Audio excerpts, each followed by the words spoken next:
Hello, my name is Jared French, and I would like to talk about public history. The authoritative source on the subject, the American Association for State and Local History, and their textbook, and on their introductory textbook, and uses a definition that public history refers to the employment of historians and the historical method outside of academia. And so, since that's just a broad definition, I want to illustrate what public history is by helping tell the story of a local school, Peoria Christian School's formative years. Peoria Christian School is an evangelical school, K through 12, established in 1950. Some of its grades and its admin's office reside at 3506 North California Avenue in Peoria, Illinois. For 7 years, my house was 3506 of the next street over. PCS was a stone's throw away. And so let me start off on this illustration to show how wrong I had the public history. And so I started with a 1925 event. Holt and Best Tractors Company of Stockton, California, combined and put their headquarters in Peoria near a facility that Holt established in 1909. That company would become known as what we know as Caterpillar today, the world's #1 manufacturing and construction and mining equipment. This activity built upon Peoria's legacy of being on the cutting edge. Peoria was the top in primitive agricultural machinery through the 1900s. Peoria had 15 whiskey distilleries that outpaced the entire state of Kentucky that had 200 distilleries. So to the point that pre-prohibition, this was the whiskey capital of the world. Caterpillar, though, really moved Peoria into that next chapter. It's how the city survived so well the prohibition through the Depression era. To the point that in the 40s, Caterpillar had a high labor demand that caused many families to move from the South, whether it be the southern part of the state or the southern states. Many Southern Baptist churches were then established with 1940s to 50 dates. And so that's where I started putting things together. We have people movement for jobs and new Christian activity. And so did that cause a new school? In fact, that's kind of what I talked about in certain circles, or not I didn't talk about, but I heard and conversed with people. It was kind of a little bit of oral tradition, except for it was wrong. And so I want to turn to PCS's beginning that I gleaned from research. The primary research I utilized was PCS archives, minutes from the 1949 through 1950s and 1955. I use secondary sources on subject matters that I needed to fill out more. And so the story really begins with in February 21st, 1949, with a 7-member steering committee. There's not a lot of details. They're going to do it. I wish there was some more information on the motivation. But what was very important there is the 7 members were listed with their street addresses. That was able to be cross-referenced with city directories and census data. And I could see the occupations held by these individuals, the range of skills from skilled trades to management to public high school teacher. But what really stood out was that 4 of 7 worked for a company called R.G. Letourneau Incorporated. And that's quite the discovery. R.G. Letourneau was an inventor, many patents, 300 patents associated with him. He was in that heavy equipment industry. He expanded to Peoria with Caterpillar's encouragement because his parts and often paired with theirs. So much to the point that he offered one of his most important designs, the Turnipole, a dirt scraper that could pull millions of tons of dirt, to Caterpillar. And Caterpillar said, "We don't think you have anything there. Why don't you put it on ice for a while?" Well, in World War II, Letourneau's company actually provides 70% of all the heavy earth-moving equipment used by the U.S. Armed Forces, including 1,800 of those turnipoles, those dirt scrapers that Caterpillar turned down to make.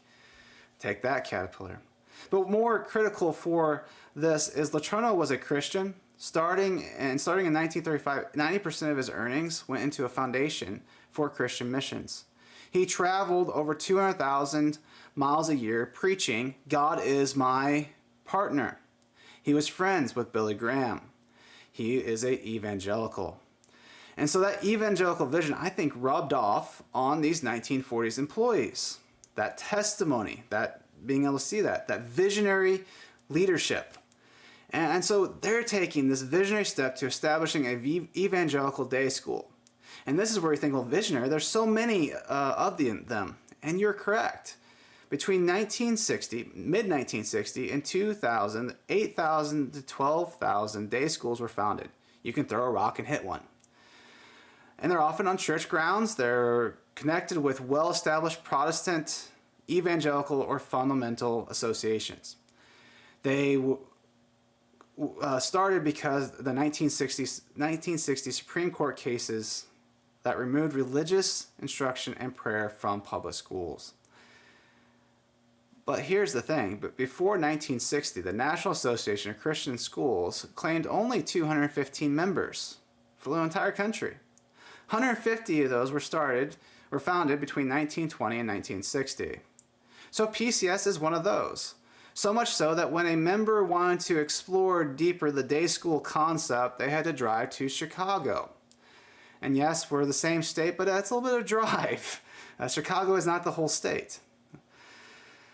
So they're visionary, but yet, they're kind of close to the public schools at this point. You have a public high school teacher on the board. Another board member's wife, Mary Carlson, was trained as a school teacher.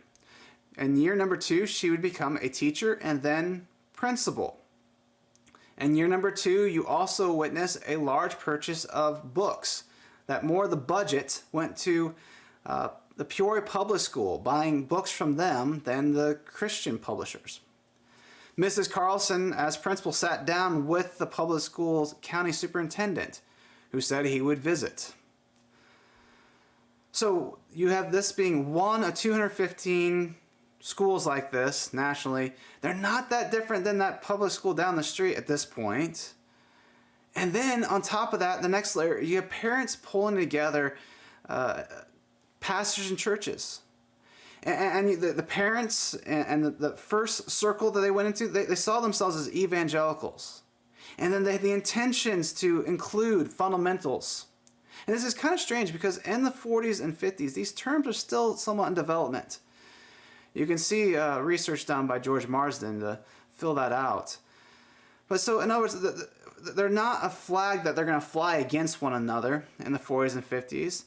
And to the point then that probably what's going on here is that the evangelicals, where they're flying that, the new evangelicals, that they are more accepting of the charismatic conservatives, the broader theology, where fundamentals were less accepting of the charismatic gifts, having a narrower theology. But early on here in the national movement, early on locally, PCS is pulling together churches that would come to define that broader neo-evangelicalism, to the point that they have a conservative Presbyterian church, an independent fundamental church, an independent fundamental Baptist church, a conservative Northern Baptist, a missionary church, and a Pentecostal church. So, quite fascinating. So you have this school being one of 215. They're not crazy different than the public school down the street, and the parents are pulling together this group that's still in development, really. And so you can imagine there are uphill battles, and finances are those battles, aren't they? And because they had to keep attention and support from these churches. There was no strong tie between them yet. No formal agreements. And then there's also the challenge of having tuition getting paid.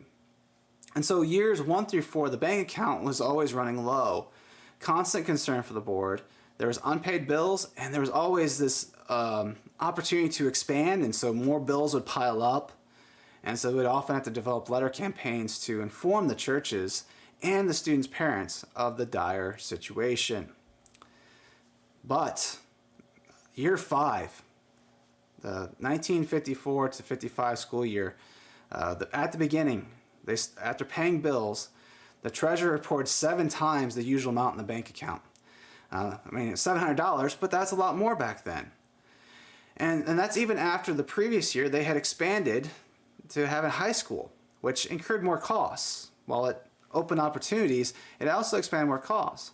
But yet here they are. And then by the midpoint, year 5, they're able to kick off a building campaign and could already secure $2,300 of the $3,500 needed to buy the 2-acre site that they had in mind. And so let me repeat the refrain. This is a one of 215 nationally. They're not that different than the public school at this point, and it consists of parents pulling together this developing group of Christians and churches. And so, but yet in 1955, they're posed and ready for the future. They're 10 years ahead of what's coming.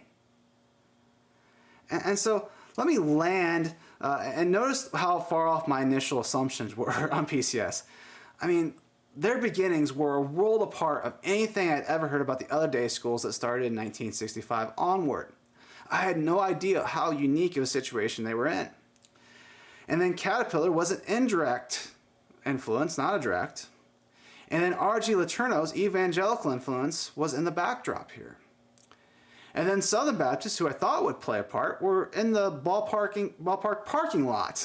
They're not quite on the field yet. And really looking at the secondary sources, there's two national factors that might explain that.